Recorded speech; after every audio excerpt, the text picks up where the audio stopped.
What kind of memories do you retain about your golf experiences? My guess is that you can recall some really clutch moments when you rose to a challenge, some pretty frustrating ones, and a lot in between. For most golfers, only a small percentage of the experiences they remember are advantageous to their game. The majority of their memories can actually do a lot of damage when resurrected during a round.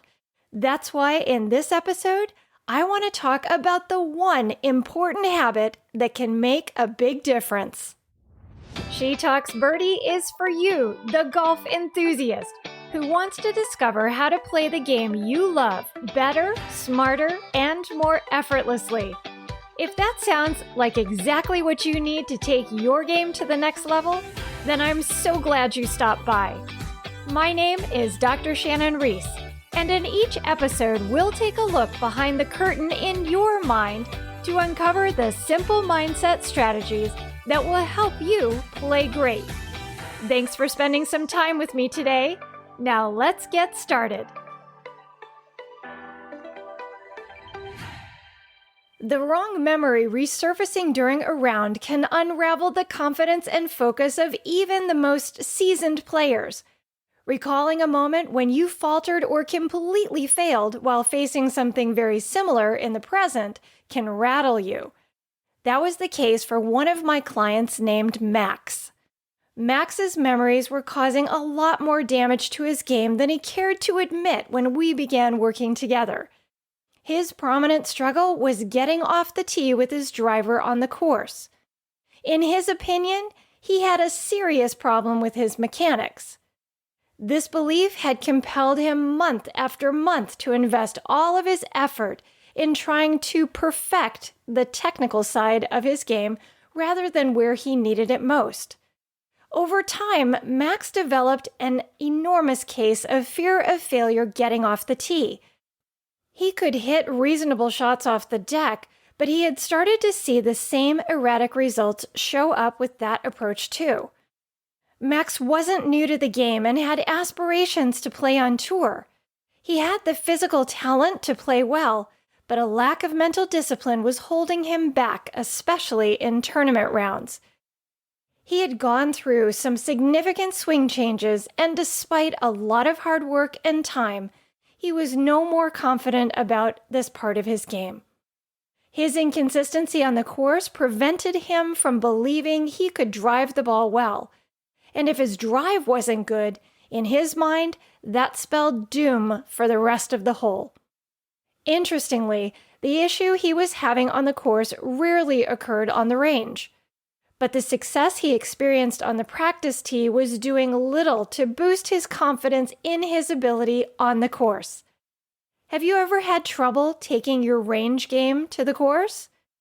Like Max, perhaps you're diminishing the relevance of your good range shots instead of using them to boost your confidence to repeat them on the course. Max was putting a tremendous amount of pressure on himself to hit a perfect drive on the course. His heavy-handed effort coupled with self-doubt grew to the point where he was so tense that all he could seem to hit were significantly erratic shots into the rough and the hazards flanking the fairway on most driving holes. Max had developed a bad habit of allowing his doubt and fear to shape his outlook on his ability with his driver by constantly belaboring his misses. This left his memory bank overwhelmed with evidence of failure.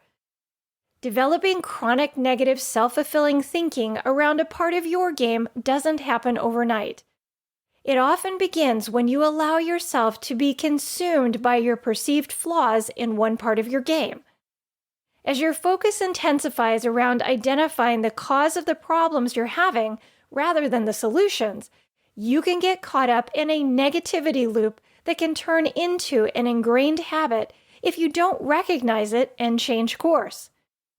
In Max's case, every time he stepped into a tee box, his mind would flood with memories of all the drives he'd hit off target, into hazards, or completely out of play.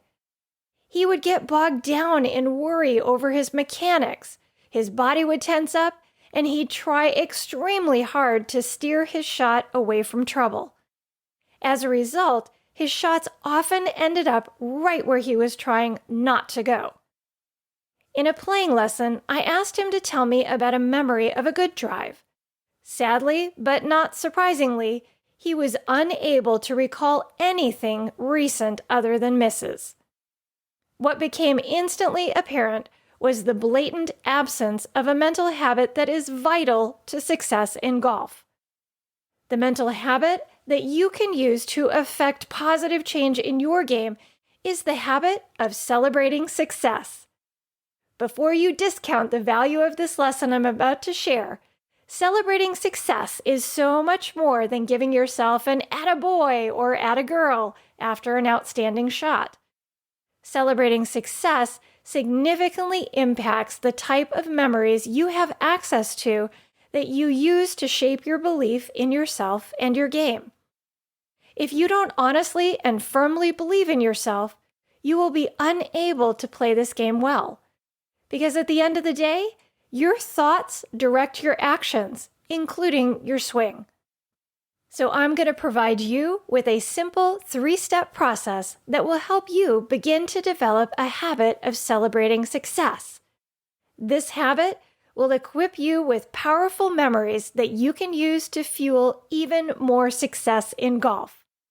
I hope that sounds good. But you've got to buy into the value of celebrating more. You've got to know the key things that are worth celebrating and how to make memories of success stick. So let's start with step number 1, buying into the value of celebrating success. Your experiences create content in your memory, and your memory functions as a storage system full of things you learn and the observations you make, so you may use them for future reference. I want you to think about your memory as a tool in golf. In order for the tool to function for your benefit, it makes sense that you'd want to actively store information about the successful events you'd like to repeat. Unfortunately, when talking to golfers about their game, I often hear them recounting their failures and struggles significantly more than I hear about their wins. If you were to think of your memory like an attic, what are you storing in yours? Is there anything up there that you actively access because it enhances your performance? If not, then you've got some work to do. Successful memories are full of power that you can infuse into your game. Great memories can motivate you when you're down. They can boost your confidence in moments of self-doubt. They can remind you of how to overcome challenges in the present that are similar to those you successfully navigated in the past. They can expedite the time it takes for you to learn new things by creating associations with things you've learned in the past. They can reduce your stress. They can remind you of the best parts of you. And they can help you avoid repeating mistakes. Considering how all those benefits derived from celebrating success both on the range and the course can improve your performance, doesn't it make sense to celebrate and find reason to celebrate often? If you're only used to occasionally celebrating stellar shot outcomes, then you're missing out on a lot of other things you can use to build a powerful bank of great memories, which brings us to step number 2. Knowing the key things you want to celebrate during a round. What kinds of things do you typically celebrate on the course? And what, in your opinion, warrants giving yourself a sizable high five? I'm talking specifically about how you roll following a shot. It doesn't matter what kind of shot you just hit. The question applies to all types, the good, the bad, and the ugly ones.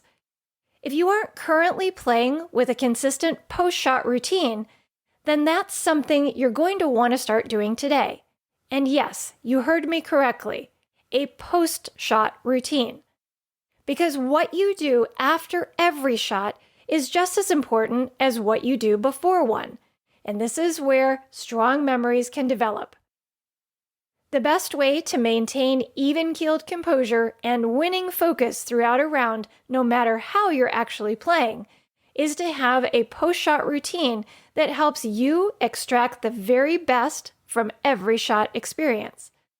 A good post-shot routine has a habit of celebrating success built right into it. Perhaps in your opinion, only a purely struck shot, or hold putt, or spectacularly long drive are the types of shots that deserve to be celebrated. If that's the case for you, then how often are you actually finding reason to celebrate? Probably not very often. That would make sense if you keep your performance bar set unreasonably high and beyond your reach. That type of rigid approach to golf sets you up to fail quite often.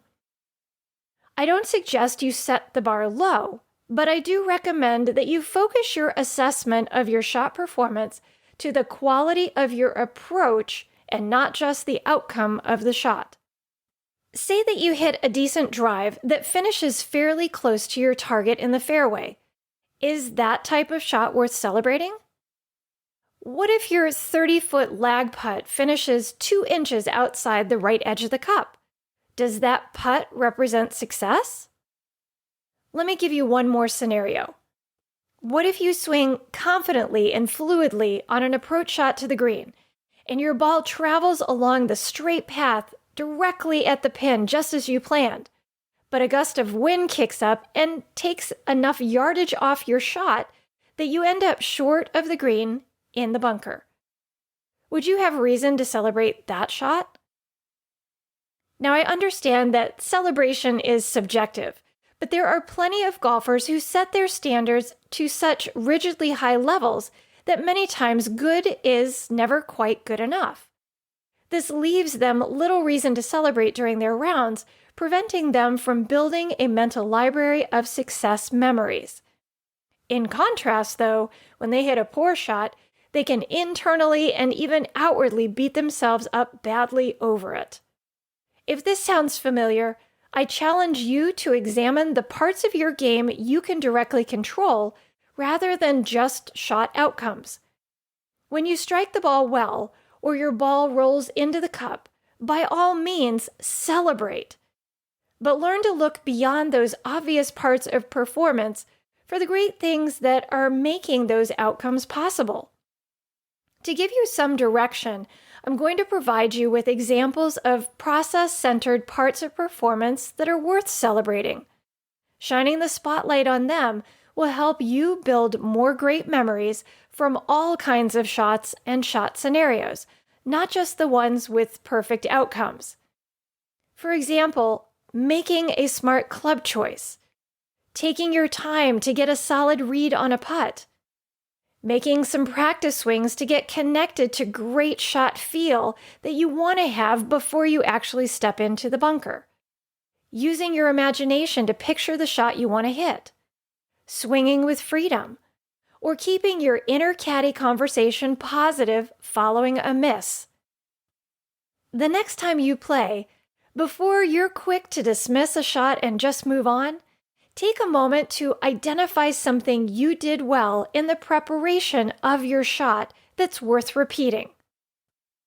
We've arrived at step number 3, understanding how to make your memories of success stick. If your memories of misses have more staying power in your mind than your memories of successful shots, it's due to the fact that you're placing more emphasis on them by how you think and the emotions you are associating with them. The memories that stick are those to which you give the most attention, energy, thought, talk, and feeling. That's why memories of disasters that you take pretty hard are difficult to shake. Making memories of success more readily accessible and dominant in your mind is going to require you to put in more effort so they stand out and stick if you aren't used to celebrating the little wins during your round. For example, every time you step into a tee box, wouldn't it be nice to be able to easily retrieve memories of hitting solid shots instead of having to battle memories of big misses? Based on how we know memories are formed, you need to take direct action to get them archived in your long-term memory. That means making them more sticky. To make memories of success more sticky, there are 3 simple things you can do immediately following a shot. Number 1, look for the positive details of the shot. Identify something specific about the shot you did well in the process, and that's repeatable by you. By actively reviewing the good parts of your shot, they begin to stand out as examples of what you want to keep doing as you move on to your next one. Number 2, take a moment to evaluate the shot with your senses. Consider how quiet or focused your mind was. How relaxed were you standing over the ball? What were your eyes locked onto that really helped you focus? How fluid or powerful did your swing feel? By incorporating your senses, you give more depth and detail to the shot you're trying to remember, making it more sticky. And number 3, have a party on the inside.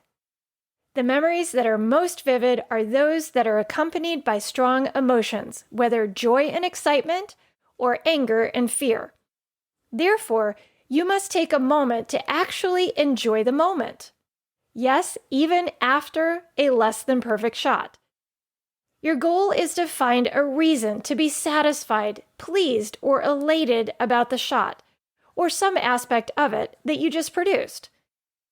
You don't have to display great enthusiasm outwardly, but give yourself time for an internal high five of appreciation for the shot experience, a positive detail of it, or lesson you learned from it that you can feel good about. The more you find reason to celebrate your performance on the range and the course, the more you will be thinking in a way that enables you to keep building on success.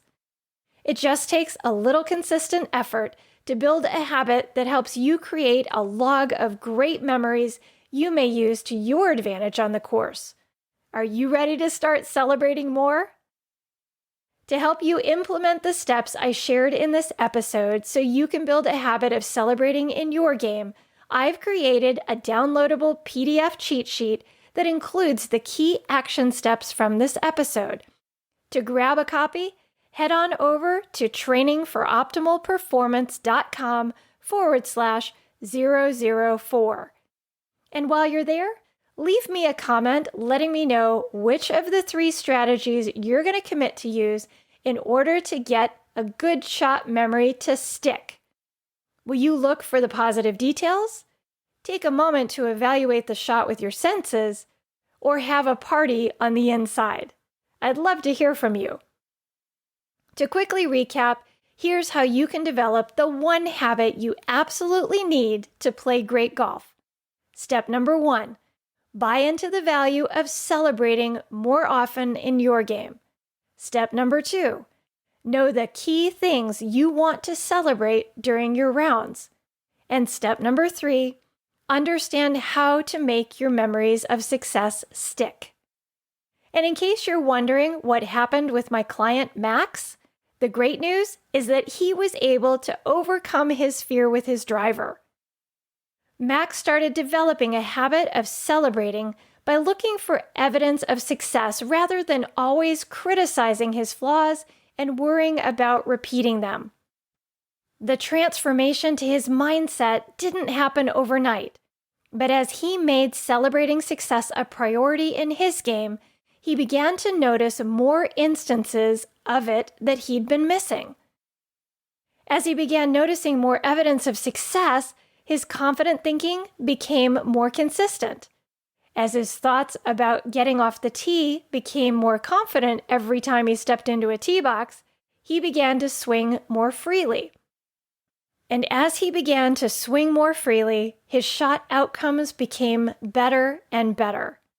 Just like Max, when you actively seek out evidence of success and make a point to emphasize it by attaching more meaning and strong positive emotions to it, you will begin to improve your belief in yourself and your ability to play the game well. And as a result, your game will improve.